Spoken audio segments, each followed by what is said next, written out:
Hola, buenas noches, mi nombre es Rubén Pérez y hoy estamos otra vez de vuelta con un video tutorial relacionado con el tema de la programación en Python y focalizada a una solución API para nuestro proyecto Angular. Como ya sabréis, Angular es un frontend y por lo tanto no puede realizar tareas tipo envío de correo electrónico, ya que son tareas que están asociadas al backend.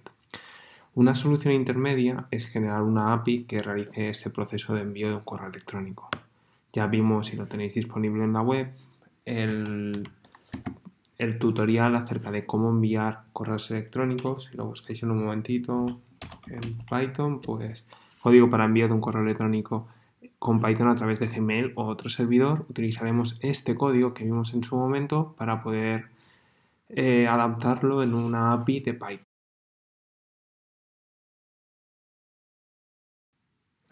Volvemos al proyecto y vamos a continuar con una breve introducción teórica. Entiendo que si estáis en este video tutorial no tendréis los conocimientos suficientes para entender las funcionalidades de la API, ya que será la primera vez que vais a desarrollarla. Si no fuera así y lo que buscáis es un ejemplo de API en Android, en Python, os recomiendo que os saltéis esta parte o esta introducción y os paséis a la parte de la implementación. Dicho esto, si estáis aquí, os explico. Para llevar a cabo una web o aplicación es necesario desarrollar un sistema de comunicación con el servidor con el que la aplicación se comunicará para recibir y enviar datos. Esto que os he comentado y que dejo seleccionado para que lo releáis es la manera de decir un poco formal que nuestro frontend tiene que comunicarse con un servidor para realizar tareas de modificación de datos, adición, eliminación y además, por ejemplo, para enviar un correo electrónico, que es el objetivo que vamos a tener en esta web. Dicho esto, en este video tutorial, dicho esto, ¿qué es lo que pasa? Que hay muchos frontend y cada uno es diferente. Aplicaciones en Android nativas, aplicaciones en iOS nativas, frontend como pueden ser Angular en diseño web. Son lenguajes diferentes en los cuales lo que nos interesa es tener la menor cantidad de código dentro de ellos y hacerlo lo más simple posibles. De esa manera, ¿qué hacemos? Que tú puedes implementar y ser un especialista en los diferentes programas y olvidarte de cómo está la parte del backend, es decir, olvidarte de si la base de datos es un Postgres o es un NoSQL en Mongo o te olvidas completamente. La API sirve de comunicación y tiene unos protocolos y un libro de funcionalidades en el cual tú, vale, pues yo quiero añadir un nuevo elemento, pues tienes que utilizar el siguiente método, o sea, la siguiente función a través de la API tal. O sea, lo que da es mucha flexibilidad al proyecto. Por lo tanto, si tú quieres realizar un proyecto importante o quieres realizar un proyecto que vaya a utilizarse diferentes frontend, lo recomendable es utilizar este tipo de entornos, ya que es lo más validado, lo mejor y lo que te va a traer menos quebraderos de cabeza. Por supuesto, y haciendo un pequeño inciso, si estás utilizando Angular, no puedes enviar correos electrónicos con Angular, que ya lo he dicho en la introducción del libro, del vídeo, por el simple hecho de que es un frontend y el frontend no se dedica a enviar correos electrónicos, se dedica a mostrarte la información lo más fácil y accesible posible. Volviendo a la introducción teórica, volviendo a analizar un poco qué es una API y qué tipo de soluciones tenemos, lo más habitual es encontrarte con dos tipos, la API SOAP y la API REST. En este ejemplo lo que vamos a realizar es un breve análisis teórico y práctico de cómo deben implementarse una API REST en Python. Si tenéis curiosidad y queréis indagar un poco más en el tema, en la web vais a encontrar un artículo muy interesante sobre esta comparación. Si buscamos REST, aquí tenéis un artículo que hice en su momento, también tengo en el canal de YouTube un vídeo sobre ello, que lo podremos encontrar por aquí. Y a ver el canal 1938 web, en el que, si lo veis por aquí, aquí tenéis el vídeo. Es una pequeña comparación que os recomiendo que leáis, investiguéis y que veáis. Y al fin y al cabo os podrá servir de mucha utilidad si vais a realizar este tipo de proyectos. Dicho esto, primer paso, ¿qué es una API REST? Seguramente, si es lo que os he comentado anteriormente, si estáis por aquí es la primera vez que lo habréis oído hablar y que vais a implementarlo. Y vamos a refrescar un poco los conceptos básicos. Para aumentar tu motivación, seguramente tengo que informarte de la gran cantidad de diferentes soluciones que nos podemos encontrar en Internet. Twitter, YouTube, los sistemas de identificación con Facebook. Hay cientos de empresas que generan negocios gracias a REST y a las APIs REST. Es más, puedo llegar a afirmar que actualmente no existe proyecto o aplicación que no disponga una API REST para la creación de servicios profesionales a partir del software. Twitter, ya hemos estado viéndolo en el canal, que nos proporciona una API REST para acceder a su información. Hay una vertiente de pago que encima te da muchos más datos, pero la vertiente gratuita existe. De la misma forma funcionan todos los negocios que hemos comentado. YouTube incluso también tiene funciona por API REST. Tienes un frontend, que es la web donde accedes, y aparte tienes el backend, que te comunicas a través de una API. Sin ellas, todo el crecimiento en horizontal sería prácticamente imposible. Esto es así porque un REST es un estándar más lógico, eficiente y habitual de la creación de APIs de servicios de Internet. Respecto a la etimología, REST, representación State Transfer, es la abreviatura de transferencia de estado representacional. Es un concepto que nos permite hacer la escalabilidad horizontal, que también es muy importante, que nos servirá para definir toda aquella interfaz entre sistemas que usen HTTP, el protocolo de Internet, para obtener datos y generar operaciones sobre esos datos en todos los formatos posibles, tanto XML o JSON. Muy interesante. Volviendo a la definición, el servicio REST no tiene estado, lo que quiere decir que entre dos llamadas el servicio pierde todos los datos, no los almacena en memoria. Esto es muy importante. ¿Por qué? Porque si no, deberías tener esa API almacenada todas las conexiones que debería estar recibiendo. Ponemos el caso de YouTube que hemos estado comentando antes, o Twitter. Claro, ¿cuánta gente está conectada en un momento determinado? Si tú esa información la tienes que estar almacenando para ir gestionando todas las comunicaciones, imaginaos cuántos millones y millones de personas están conectadas a la vez.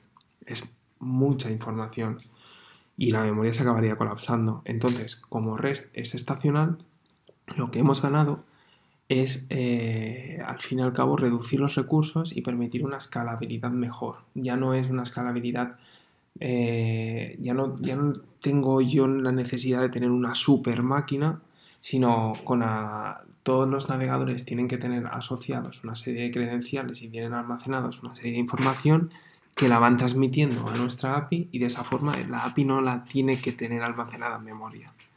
Para un desarrollador también esto supone que el servicio REST no memorizará ningún tipo de credencial, ningún tipo de información, sino cada vez que enviemos una petición tendremos que ir enviando quiénes somos y a dónde estamos accediendo. El programador debe mantener el estado, y por lo tanto es el cliente que debe pasar el estado en cada llamada. Eso se puede realizar con un usuario y una contraseña, un token o cualquier tipo de credenciales, pero insisto, para pasarlas en cada llamada. Es importante esta insistencia, y por ejemplo, en el ejemplo que os voy a proponer yo, vamos a hacerlo a través de un token. Sí, lo sé, no tener un estado es una desventaja clara. Realmente sí, para un programador sí. Tener que implementar el estado en cada llamada puede llegar a ser agotador, pero todo este trabajo nos proporcionará un beneficio muy importante: la escalabilidad.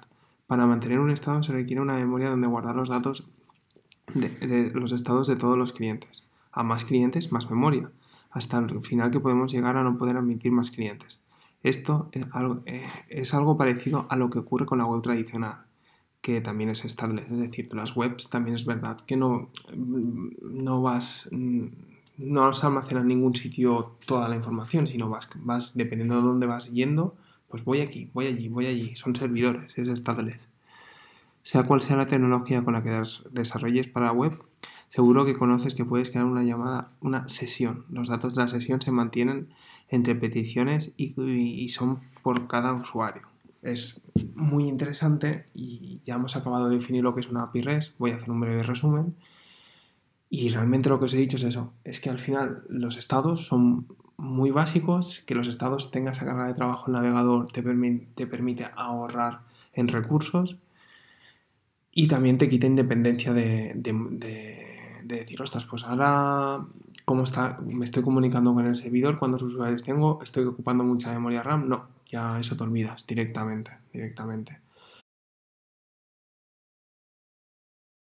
Si has llegado hasta aquí, el siguiente punto es analizar qué solución se adaptará más a mis necesidades. si yo quiero una solución SOAP o quiero una solución REST. La solución SOAP técnicamente es mucho más compleja. ¿Por qué? Porque tienes aspectos avanzados de seguridad, transaccionalidad, mensajería asegurada. Son cosas que requieren unos recursos técnicos mucho más complejos que una API REST, que realmente está por un escalón inferior en complejidad técnica, lo que permite tener mucha más variedad de soluciones. Eso lo primero. Lo segundo, y ya entraremos un poco más a la parte técnica, es que REST está orientado, SOAP está orientado al RPC, es decir, invocar métodos sobre un servicio remoto, mientras que el segundo está orientado a recursos. Es lo que comentábamos en la parte anterior del vídeo. Vamos a definir mejor este último concepto. En una API REST destruye el ID servicio. Perfecto, ya no tenemos servicios, ya no tenemos métodos, lo que tenemos son recursos que se acceden a través de URIs. ¿Qué son URIs? Esto es una URI, por ejemplo, una dirección. Estos recursos podemos realizar acciones, generalmente a través de las peticiones HTTP, es decir, lo tenemos aquí abajo. Si puedo hacer get para obtener un dato, post para introducirlo o almacenarlo, put para modificarlo, delete, pues eso nos permite hacerlo a través de las comunicaciones HTTP. Un servicio web swap, tendríamos el servicio, por ejemplo, vamos a poner un ejemplo muy interesante que sería un bar, ¿vale? En el cual nosotros lo que queremos saber es los platos ofertados. Pues si tendríamos una aplicación swap en este bar service, lo que tendríamos un getal que devolvería todos los platos. Independientemente de la tecnología usada para consumir el servicio web, se llamaría al servicio, tendríamos que llamar al servicio getAll y tendríamos todos los platos. De forma parecida, para obtener un plato concreto tendríamos getById. Pues cuando tendríamos getAll tendríamos todos los platos y a partir de ahí sabríamos el ID del plato que deseamos obtener y llamaríamos al método getById pasándole la ID del plato. De esta forma está orientada a RPC, que es lo que decíamos, a los métodos. Por su parte, un servicio REST es totalmente opuesto. Utilizaremos un recurso llamándolo colección de platos que tiene una URI que lo identifica, por ejemplo, plates. Enviaríamos pues bar servicios barra plates, por ejemplo, y a partir de ahí obtendríamos todos los platos. Para tener un plato, el recurso plate con la URI asociada. Entre los recursos hay relaciones. Está claro que un plato forma parte de una colección de platos, así que parece lógico que a partir de la colección entera, plates, puedas acceder a uno de los elementos a unos elementos con una URI tipo plates 1, 2, 3, siendo 1, 2, 3 la ID del plato, por ejemplo. Es muy fácil, recurso muy fácil, no hay métodos ni servicios, no hay nada de eso, es muy fácil. Para darle alta a un plato tendríamos que añadir el servicio, en el caso del swap, addPlate, ¿vale? Pero en cambio en la API REST lo que haríamos era lo que hemos comentado por anterior. Haríamos plate 456 y si estamos añadiendo un plato con la ID 456 usando el post o el put, ¿vale? Si queremos modificar el put y si queremos crear con el post. Dicho esto, ya tenemos un poco claro cómo va a ser nuestro proyecto, hemos acabado la parte teórica, sabemos la diferencia entre el SOAP y REST, sabemos qué es REST, sabemos cómo nos vamos a comunicar. Y sabemos que consumirá muchos menos recursos que el SOAP y es mucho más fácil de utilizar. Conclusión, vamos a por REST. Continuamos con el proyecto, en la siguiente parte hablaremos un poco de la implementación.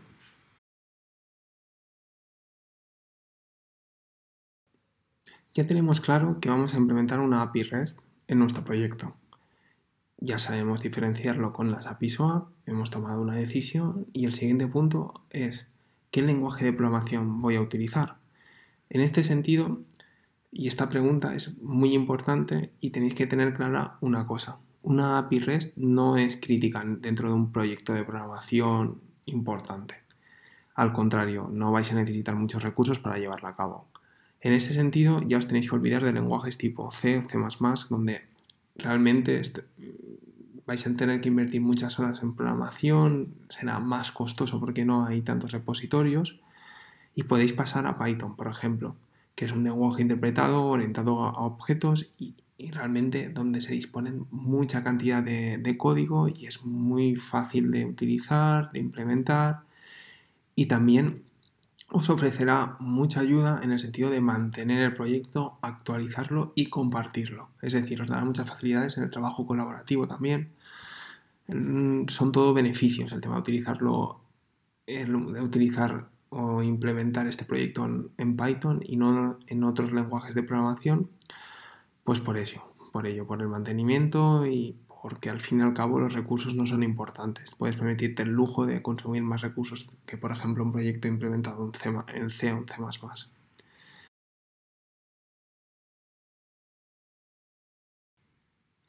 Ya tenéis clara la estructura de vuestra API REST, sabéis que la vais a implementar a través de Python. El siguiente punto básicamente es conocer un poco cómo la vamos a implementar y en qué librería nos vamos a basar. En ese sentido utilizaremos nosotros Flask. Flask es una librería que podéis encontrar en internet, mucha información, muy reconocida y que se ha utilizado en muchos proyectos. Y aquí yo en la web os voy a dejar el link a la web principal donde está la documentación oficial de esa librería. No es necesario que consultéis nada, simplemente la dejo pues por si acaso alguien quiere profundizar. Y volviendo a mi proyecto, lo que os quería comentar es que se llamará Proyecto API Envío Email. Tenéis aquí el repositorio y simplemente con un git clone y un pip install ya podréis trabajar con él, ejecutarlo y hacer test. Lo veremos en el vídeo donde analizaré un poco la puesta en marcha de la API, que será el vídeo que podéis ver por aquí abajo. Y realmente si accedéis al repositorio, lo que vosotros encontraréis pues es eso, un readme con toda la explicación teórica y habrán dos ficheros muy interesantes, que es este de aquí, el init.py, donde están todos los recursos y sus funciones, y después el login, que está aquí, que es la autentificación del proyecto, que es muy importante. En mi caso, por ejemplo, está aquí. Ahora os lo explicaré más detalladamente, pero básicamente lo que os voy a explicar es que el proyecto está contenido, como os he dicho, en API init.py, que es muy interesante este fichero, y también tenéis el login y el init.py, que es muy interesante los dos. Son el primero, este de aquí, es donde están los recursos definidos y este de aquí es para la autentificación. Dicho esto, recordando un poco la fase o la parte introductoria, los recursos de una API REST pues puedes invocarlos a través de 4 métodos diferentes: get, post, put y delete. Entonces, get para obtener un recurso, post para crear, put para modificar, delete para eliminar. Y aquí lo que tenemos es nuestro proyecto. Queremos enviar un email, pues aquí lo tenemos. Hemos creado un get. En este sentido queremos obtener un recurso, que es enviar el correo electrónico. Después ya definiremos la URI del recurso. Pero tenéis que tener claro eso, que recibiremos un email como parámetro y que es un secure resource. ¿Esto qué significa? Que lo que nosotros vamos a hacer es exigir una autentificación por parte del cliente para saber que tiene acceso a este recurso. ¿Por qué? Un ejemplo muy básico de lo que no se debe hacer es la app del Metro Valencia, que os dejaré este artículo en el vídeo por si queréis leer. De lo que no debes hacer es una API que no tenga autentificación, sino información de todos los usuarios están disponibles para cualquier persona con 4 dedos de frente y con algo de curiosidad informática. Este es el ejemplo de Metro Valencia, que no le pusieron autentificación, entonces tú llamabas los recursos y obtenías la información de quién había ido, a dónde había ido y qué tarjeta había utilizado para pagar el billete. Muy crack la persona que lo diseñó. Dicho esto, ya os he dicho, hereda de Secure Resolve, entonces tenemos una protección y además lo que tenemos es un email que recibiremos a quien vamos a enviarlo, tipo get, porque vamos a obtener un recurso. Respecto al enviar email, no hay nada más que recordaros que aquí tenéis la explicación técnica en este vídeo de cómo se utiliza. Pero básicamente es esta función que no tiene mucha historia y hay un vídeo que lo explica muy detalladamente. El recurso, ¿cómo se accede a este recurso? Al envío sencillo email. Pues aquí tenéis la URI. Envío email barra y el email de destino. No hay mucha historia más. Lo siguiente ya es el Secure Resource, que hemos comentado que teníamos que tener una autentificación y que tenemos que tener un token. Es un tipo de autentificación que se llama OAuth, muy interesante, muy útil, que aquí lo tenéis implementado. Y en el login, en la carpeta login, en el fichero init, ya habéis visto que tenemos que identificarnos con subasta, usuario, password, sub 123 Rubén. ¿Cómo lo vamos a hacer? Pues vamos a ver unos ejemplos de comunicación muy rápidos y ya después pasaremos a la parte de implementación. Y es que a través de la URL, por ejemplo, yo tengo la API en mi ordenador, si la tuviéramos en otro sitio sería, en vez de localhost, el dominio donde está almacenada, comunicación HTTP en mi caso, API barra v1 es una parte del URI que yo le pongo por defecto, puedes ponerlo, no puedes ponerlo, y el get token, ¿vale? Esta es para autentificarme. Le paso el usuario y la contraseña y obtengo un token que utilizaré en la posterior llamada, por ejemplo, el envío email a la web, ¿vale? Voy a enviarme un email a mí mismo, le tengo que decir que el tipo de comunicación, que antes no os lo he comentado y es importante, tenemos que ponerle que es un content type applicated JSON, y la autorización le ponemos el token y el resultado es status OK. ¿Qué pasará? Que habré recibido un correo electrónico. Lo vamos a probar en la siguiente parte del vídeo y haremos las pruebas con Postman, que es un programa que nos permite hacer este tipo de test, este tipo de análisis de nuestra API, y lo veréis que es una pasada, funciona muy rápido. Ahí os digo cómo instalarlo y no tiene mucha historia más. Pasamos a la implementación. Hasta la siguiente parte del vídeo.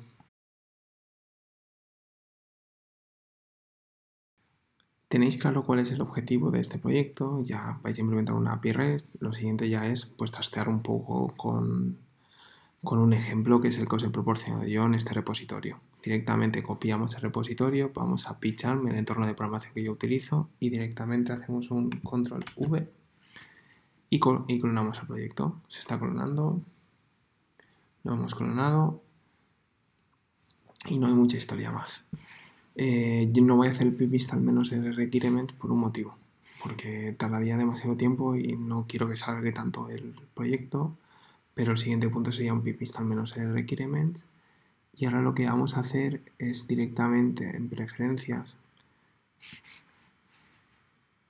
en utilizarle un entorno, un virtualenv dedicado a ello.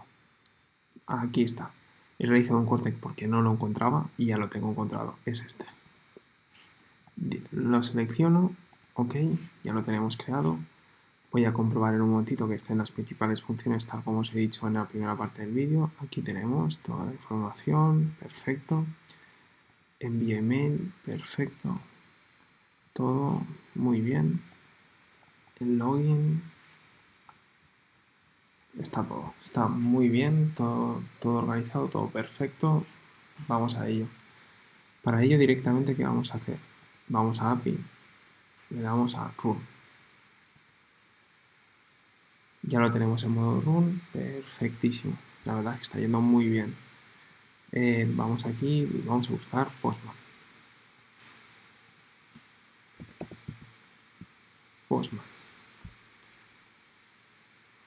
Vamos a abrir el proyecto en Postman un momentito y vamos a hacer la prueba de que funcione todo correctamente y vamos a hacer las peticiones tal como se indicaba en la web. Para ello buscaremos la web otra vez. Aquí tenemos la dirección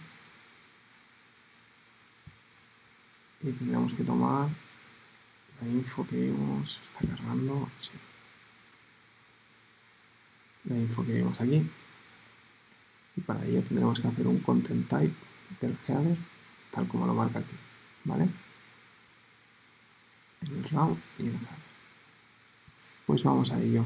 He hecho un pequeño break para preparar toda la configuración del Postman y lo que podéis ver aquí es que en el header tengo el content type y la applicator JSON que os he comentado en el tutorial, y después en el body, en la carpeta raw, he puesto user, subasta y sub 123 Rubén. Si enviamos el send, obtenemos el token tal como os he indicado en el tutorial, y directamente este token lo tendremos que utilizar y ahora ya deberemos que cambiar el recurso. Y para ello lo que tendremos que hacer es quitar esto de aquí, ya no necesitamos enviar el route, header continúa siendo el mismo, pero ya tenemos que poner el autorización, ¿vale? Y lo pondremos aquí, pondremos el token y esto se llamará autorización, que lo copiaremos de aquí, que es más rápido. ¿vale? Esto lo que va a generar es el envío de correo electrónico con una respuesta del servidor de OK. El recurso, que no se olvide. Envío email y me enviaré un email a mí mismo, por supuesto. Vamos a probarlo. Una vez ya nos hemos autentificado, para llamar al recurso que tenemos que utilizar, en este sentido lo podéis ver que yo he tenido un problema, es que el usuario debe tener rellenado, o sea, nosotros cuando descarguemos el proyecto, no os olvidéis de poner en password.py la contraseña. Lo voy a poner, voy a hacer un pequeño break y a partir de ahí continuamos con el proyecto. Puesto el usuario y puesto la contraseña, lo único que nos quedaría hacer es directamente hacer la prueba. Aquí lo que he introducido yo es el envío email en la dirección de correo electrónico acabado en barra. Es importante que sea acabado en barra. Content application, el código de autentificación, que eso me lo habéis visto poner. Y ya está, con eso ya tengo suficiente. Me autentifico con esto y envío. Y ahora aquí lo que yo recibiré será un correo electrónico nuevo, es el segundo, lo acabo de recibir ahora, tenía uno y recibí el segundo. Esto de aquí, por ejemplo, es una pequeña modificación que he aplicado, que lo veréis en el código, pero bueno, que no hay más historia.